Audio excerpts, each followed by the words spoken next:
Introduction. The Battle of Fort Henry occurred on February 6, 1862, in Tennessee during the American Civil War. It marked a significant victory for the Union and General Ulysses S. Grant in the Western Theater. Grant's troops landed north of the fort and planned to attack it alongside Union gunboats commanded by Flag Officer Andrew Hull Foote. Due to accurate naval gunfire, heavy rain, and the fort's poor location near rising river waters, Brigadier General Lloyd Tillman surrendered before the Union Army arrived. The surrender opened the Tennessee River for Union traffic. Subsequently, Union raids destroyed Confederate shipping and bridges along the river. On February 12, Grant's army moved to engage Confederate forces at the Battle of Fort Donelson, located 12 miles away. Background. In early 1861, Kentucky declared neutrality in the Civil War but was violated by Confederate forces occupying Columbus.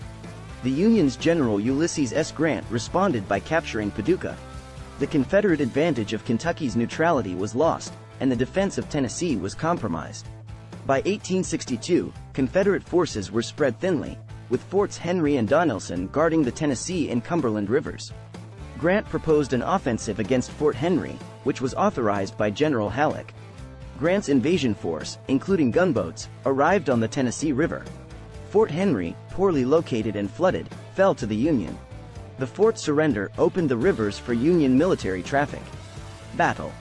Grant's divisions landed near Fort Henry, with McClernand's division positioned to prevent the garrison's escape and Smith's division targeting Fort Hayman. Due to heavy rains, the infantry's progress was slowed, shifting the focus to naval actions.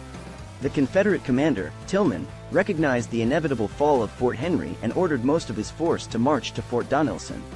Fort Hayman was abandoned, and only a small Confederate contingent remained in Fort Henry. On February 6, Union gunboats, including newly designed ironclads, bombarded the fort. Despite Confederate hits on the ironclads, they suffered minimal damage. The USS Essex was severely damaged, but the fort's surrender was imminent. Aftermath. After a bombardment lasting 75 minutes, Tillman surrendered Fort Henry to Foote's fleet. The fort was in a dire military position, with only one working cannon and limited ammunition. Tillman ordered the Confederate flag lowered and a white sheet raised as a sign of surrender. 12 officers and 82 men surrendered, with estimated casualties of 15 killed and 20 wounded. The Confederate force left behind their artillery and equipment. Grant arrived at Fort Henry to find it already surrendered, and McClernand's division arrived later. The fall of Fort Henry opened the Tennessee River to Union control. Lieutenant Phelps led a mission to destroy Confederate installations and supplies upriver.